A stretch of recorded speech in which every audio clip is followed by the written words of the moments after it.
Trees by Joyce Kilmer. I think that I shall never see a poem lovely as a tree whose hungry mouth is pressed against the earth's sweet flowing breast, a tree that looks at God all day and lifts her leafy arms to pray, a tree that may in summer wear a nest of robins in her hair, upon whose bosom snow has lain, who intimately lives with rain. Poems are made by fools like me, but only God can make a tree.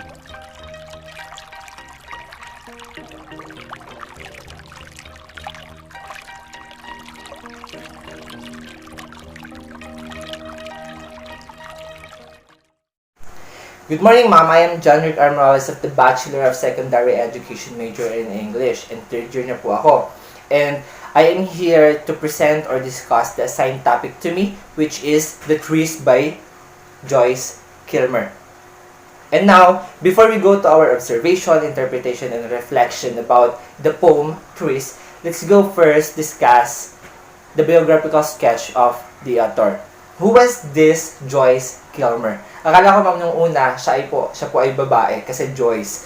But later on, I found out that he was a man and his real name was Alfred Joyce Kilmer. So Alfred Joyce Kilmer was born on December 6, 1886 in New Brunswick, New Jersey.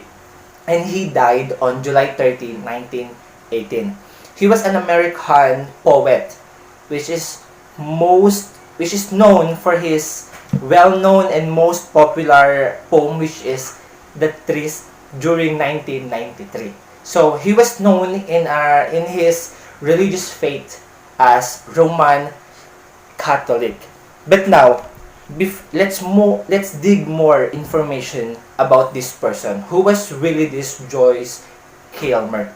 So his parents was Annie Ellen Kilburn, which is also a writer and a composer, while his father, Frederick Barnett Kilmer, was a doctor and a chemist. So, Joyce Kilmer went to Rutgers College Grammar School, and he spent his time as editor of the school paper, Argo. And he worked at the associate editor of the Targum, in the university newspaper, also here in Rutgers College. So, later on, he found himself no longer wanted to be a teacher and to be a lecturer. So, he decided to be a writer of essay and poems. So, before that, he moved to Columbia University and served as the vice president of a literary society and the associate editor of Columbia Spectator. In Columbia University as well, he graduated in his bachelor's degree in journalism in 1908. During this time din po, during 1908, siya po ay napangasawa, yung kanyang asawa ngayon. And now po, let's move on. So, after he decided to be an essay writer or a poem writer, he began submitting essays and poem to periodicals during his employment at Morristown High School in New Jersey.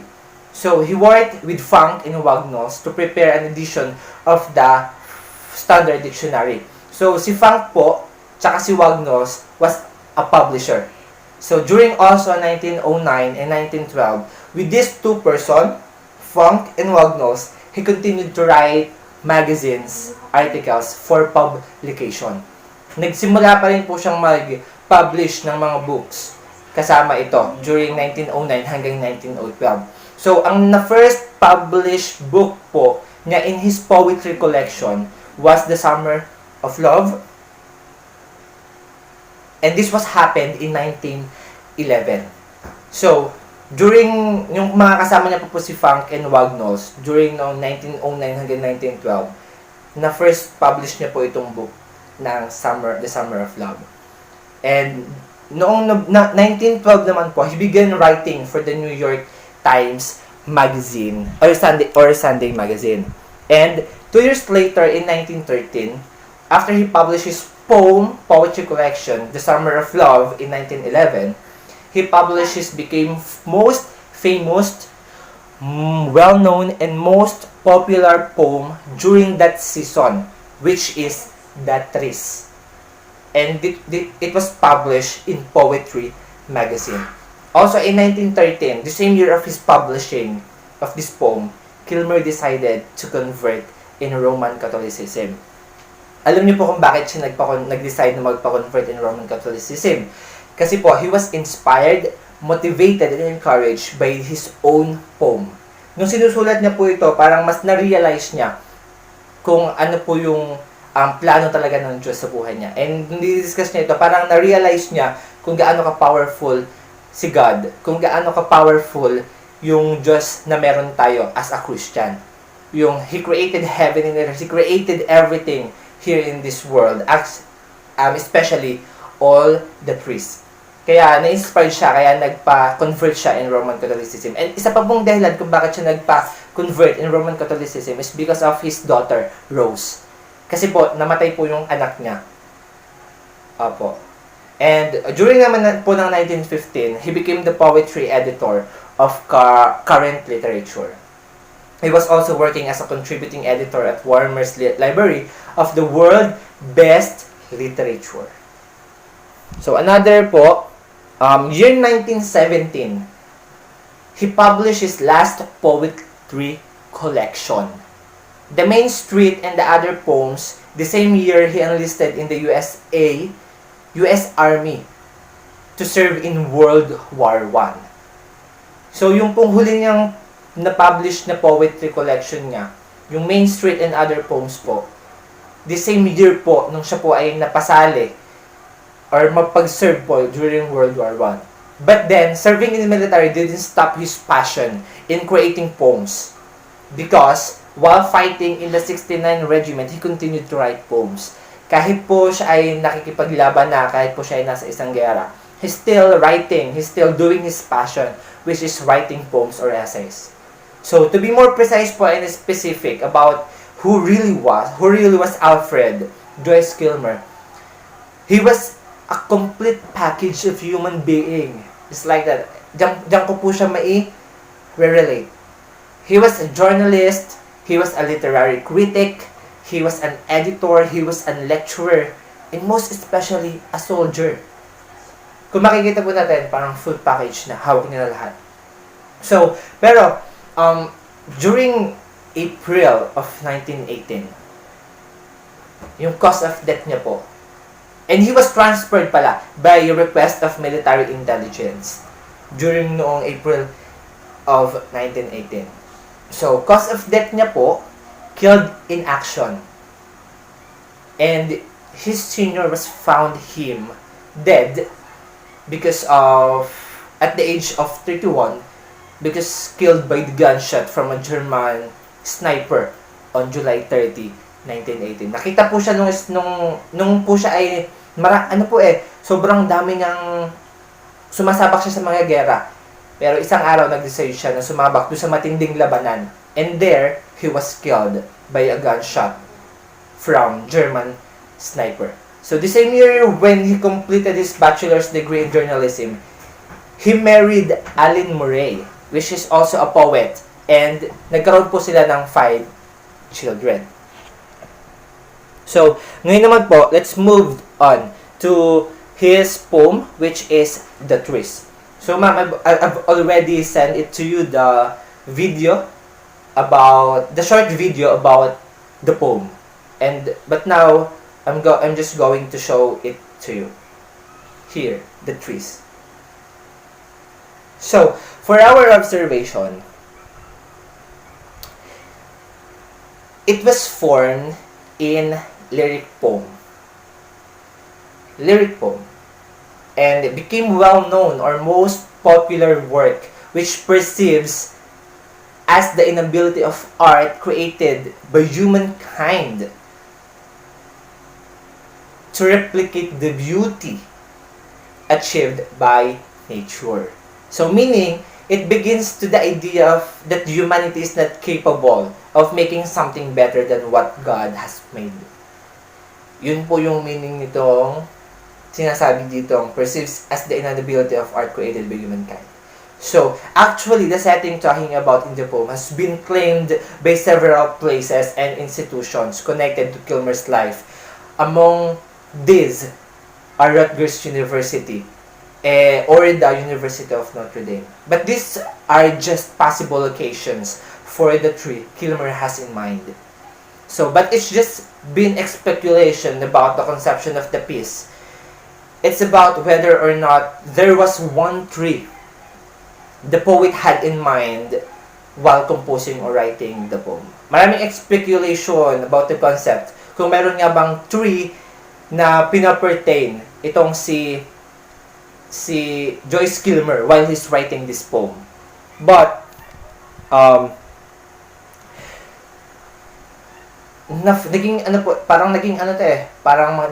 nagkaroon ng debate about dito.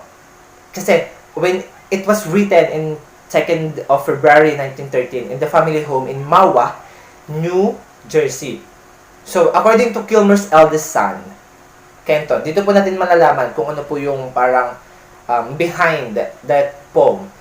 This was the date written together with the poem, and in another page of the book is the full text of the poem. Natagpuan po ng pangalan niyang anak yung book po na pinagsusulatan nila ng poem na mag-asawa. Then, nabasa niya po, yun po yung date noong ito po yung nung nasulat. And according din po sa kay Kenton, sa kabilang page po nung book po, nandun po yung full text of the poem. Ito po, yung pong sa trees. And actually, it was considered as to be dedicated to his wife's mother, kay Mrs. Henry Mills Alden. Doon po sa nanay ng asawa niya. Then, it was first published in Poetry, a magazine of verse, in 1913. So as the time passes by, it was given several musical settings that were quite popular during 1940s and 1950s. So maraming nag-try to make this music kasi maganda po talaga yung yung rhyme niya or yung lahat po ng pagkaka-form niya. Though it was not that sumusunod do sa traditional pattern of making a poem, but it was really have a great impact to every readers. So, for our interpretation and analysis naman po, so it has 6 stanzas, 2 lines in each stanzas. So, for short, 12 lines which are separated into 6 sets of 2 lines in strict iambic tetrameter. Sorry po, siya.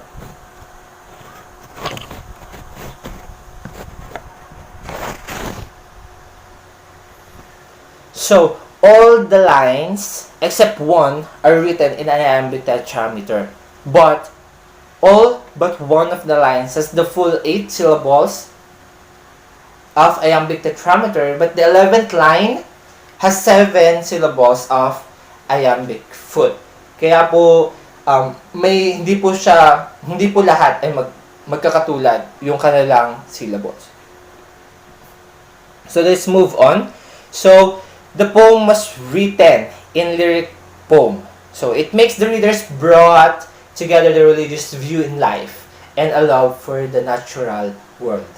So, it became well-loved because of its accessible simplicity. So, parang marami po nagkagusto dito kasi sobrang simple lang po ng pagkakabuo ng poem, but it's meaningful. Sobrang meaningful po niya. And it represents the beauty of trees in a very realistic way. Totoo po yun. If we're going to read it wholeheartedly, mas mararamdaman po natin kung ano po yung nais iparating ng poem. So at some point, it was influenced by his strong religious faith and dedication to the natural and artistic beauty of the world. So yun din po siguro yung naging reason why he come up to make this poem. Why he come up po para magawa yung poem na to. Kasi yung sa faith niya. Kasi naniniwala po kasi siya about sa natural beauty of the world. Kung paano ito binigay, kung paano ito, nandito na lang as an artistic form of God creation, of a God masterpiece. So next po, so for criticizing author's craftsmanships, it is often disparaged by critics and dismissed by scholars as being too simple and sentimental.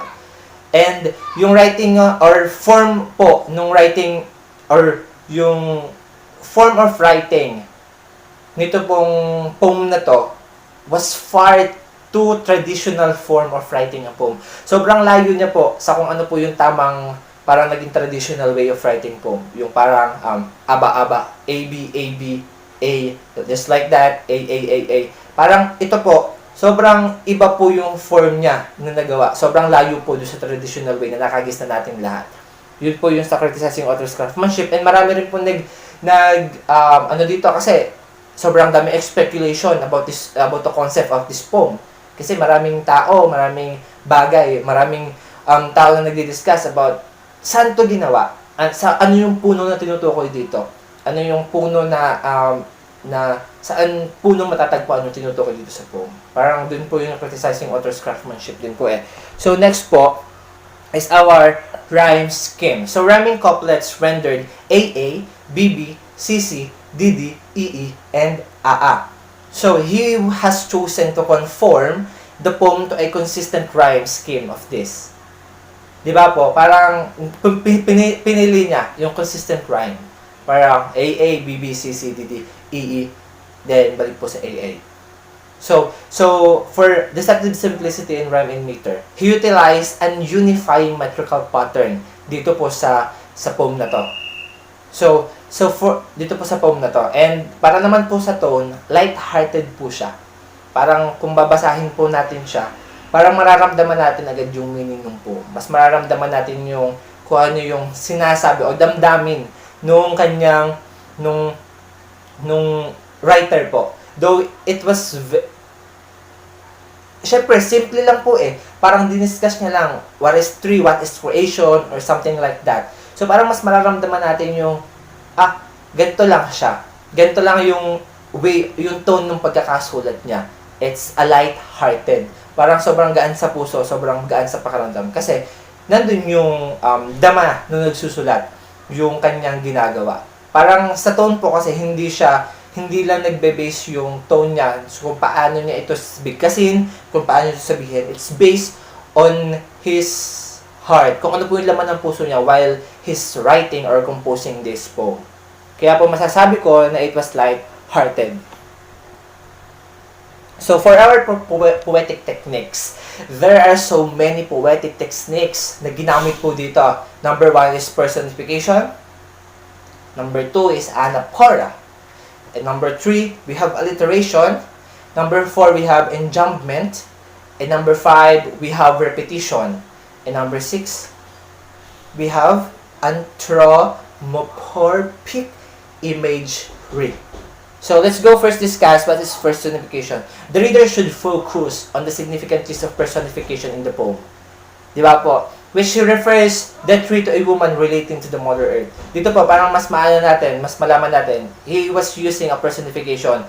Parang, he was comparing something in a literal, he was comparing a figuratively into a literal theme ng isang bagay po. And so, sa anaphora, alliteration, there are also numerous examples of alliteration. For example, looks, lives, leafy, which occurs due to the use of succession or at least appear close together. Yun po yung alliteration. While enjambment naman po, which really forces a reader. Parang force po yung mga reader down to the next line or text quickly. Yun po yung enjambment. Parang, kung makikita po natin, this can be seen between the transition of the first and the second lines. Also, between the lines of 2nd and 8th. Doon po natin makikita yung enjambment po. And next po, is yung sa theme naman po. Yung mastery of God's creation in wonder. Beauty of nature. Ito po yung parang pinaka-tema na binibigay po nung ating author. This celebrates that Christian God created over its vast complexity. Today naman po, kung mababasa po natin, di ba po, yung master of God's creation, kung ano yung mga wonder ng Lord, hindi natin maasahan na He was formed this kind of beauty. He was formed in this kind of wonderful thing. Di ba po, marami siyang nabuo na mga bagay. Parang vast complexity yung kung makikita natin. So, in some of the lines in poem po, Joyce Kilmer is admitting his own inability to live up to the creation of natural world. A power to make something as beautiful and lovely as tree. So parang hindi niya, sa Joyce Kilmer, hindi niya inilalagay yung sarili niya na kaya niyang gawin yung ganong artistic way ng art or ng creation. Kasi parang ang ano niya, yung beauty of nature is natural. Yung beauty of nature, it was something that God alone can do. Di ba? Si Lord lang yung makakagawa ng ganito kaganda, ka-lovely na puno. Di ba? Hindi ka makakagawa ng puno eh. Yun yung beauty of nature. Hindi natin kaya. We don't have an ability to do so. We just have seen it, the creation of the natural world. So for our valuing naman po, trees should not be cut down or chopped down recklessly. Because it's necessary for human beings. Tama naman po. Kailangan natin itong mga puno. Hindi ito basta-basta dapat putulin or tagain man lang. If we're going to do that, we just have to face our consequences. Kasi sa mga panahon ngayon, maraming mga bagay na nangyayari. So because of our kapabayaan, because of our lack of capable in doing what is necessary for us, nakakaligtain natin yung halaga ng bawat puno, ng bawat halaman na pinuputol natin. Kaya sobrang necessary po nito para sa atin. Kasi pag nawala ang mga puno, maraming mangyayari, merong baha. 'Di ba? Tayo rin yung magiging affected doon. Kaya it should not be cut down. Ito po yung value na dapat nating makuha doon sa poem. Kasi kailangan din natin i-appreciate. We have to respect the natural and beautiful presence of the earth, which are the trees and other form of natural life. Kailangan natin i-respect kung paanong ito ginawa ng Lord. Ganun din yung gawin natin. Kailangan natin itong pangalagaan. So, minsan kailangan natin ng mga kahoy. Kailangan natin ng paggawa ng bahay. So, kailangan natin maging responsible about sa pagpapalit ng pinutol natin. Di ba po? Sobrang tagal tumubo ng puno. So, if we're going to decide to cut down a tree, we should have to be responsible on pagpapalit nito or pagtatanim ng bago. Kasi, sabi nga po dun sa una tayo yung necessary to para sa atin. Kailangan natin to. Pero, wag nating lubos-lubusin yung mga bagay na ganyan. Hindi porket pwede nating puputulin natin lahat. E paano yung kaligtasan natin? Kasi tayo mga tao, minsan tumitingin lang tayo sa kung ano yung gusto natin at kung ano yung nais natin. We don't even trying to think what's the consequences na makukuha natin once we try na gawin kung ano yung mga ninanais at ginugusto natin sa buhay. Diba? Maging aral sa atin kung ano yung mga nakikita natin ngayon. Maraming baha, maraming mga bagay na nangyayari. So, maging aral yun sa atin para maging responsible tayo bilang mga tao para hindi natin putulin. Yun din yung gustong iparating ng poem. Lovely as a tree. Saan ka makikita ng lovely as a tree kung puputulin mo na? Ano yung masasabi pa natin lovely as a tree kung mapuputol na natin? May mga bagay na kailangan nating gawin na sa atin lang mga bagay. Diba? Huwag tayong masyadong makasarili sa mga bagay-bagay. Kasi kung ako din tatanungin, kawawa tayo once na naubos ng mga puno. Maging mabuti tayo sa kalikasan. Maging mabuti tayo sa kanila. Kasi doon din tayo nangunguha ng mga pangangailangan natin sa ating buhay. So for our reflection naman po, we have done on our observation and interpretation about the poem. We have done in our rhyming scheme, the tone and the theme of the poem. Let's go now on our last part, which is the reflection. So, I wrote something here, but I'm just going to read it loudly.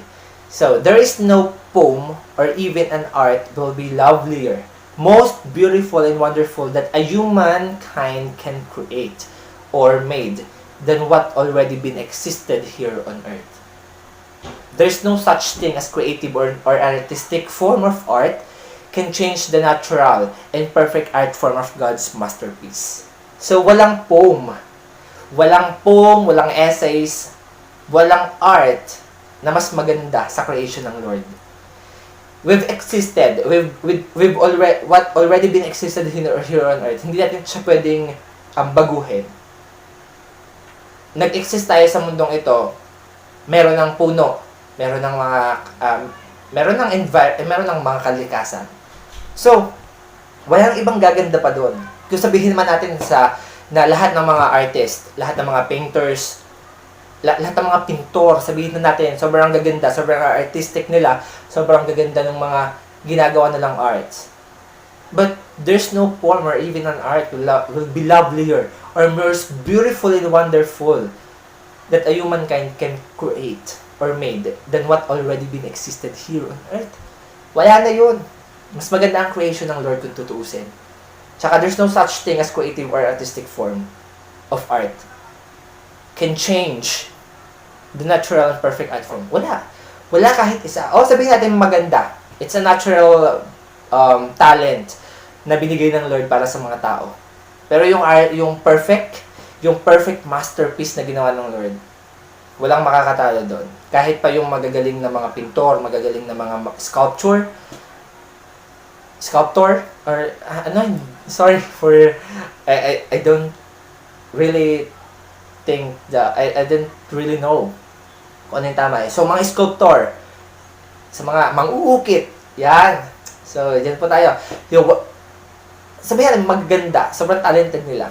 Pero wala pa rin akong maisip eh na sino tatalo sa power ng Lord to create a natural beauty, to create a natural lovelier than this. 'Di ba? Yun yung gusto din iparating sa atin ng puno.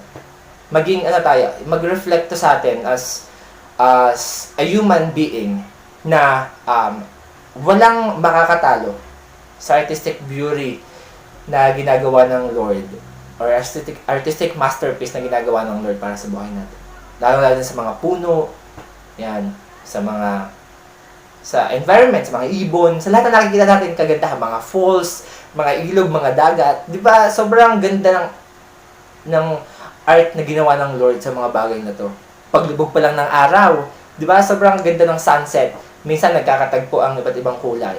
So yung rainbows, that's a natural beauty na meron dito sa mundo. And that was created by God. Para mas makita natin, mas malaman natin na kung gaano ka-powerful ang God. So, ito lang po sa oras na ito. And here's the references po kung saan po ako kumuha ng mga reference po kung saan ako kumuha ng iba kong mga idea or something, kumuha ng mga ibang information about the topic po kasi kailangan naman din po natin internet. So, I'm John Rick po ulit from Bachelor of Secondary Education and maraming salamat po ma'am for giving this kind of opportunity to report po, though it's really hard for me, it's really hard to found this kind of place, but nakakita naman po ako, kaya okay naman po yun. So, sorry if may maingay po ba kayo narinig or something, pero I'm just really happy to finish this kind of topic. Kasi pag po kasi sa klase na, sobrang hirap po niya pakinggan, sobrang hirap niya gawin. Kasi I'm afraid of public speaking, I'm afraid of speaking in front of other people. So now po, it's a very great opportunity for me. Kasi po ay parang nakapag-share ako. Kayo lang po yung nanonood, but I'm hoping po na hanggang dito na lang, mapanood niyo po to, and hindi po sana mag-report na next year kasi may klase pa po tayo eh. And Merry Christmas po, ma'am. And God bless po. Ay, masyado po akong nagugustuhan yung subject niyo po. Kasi sobrang dami ko natututunan about some pieces of masterpiece, some literary pieces po na nangyari before. So, ma'am, Merry Christmas, Happy New Year, and kita-kits po tayo next year. And God bless po. Mwah. I love you.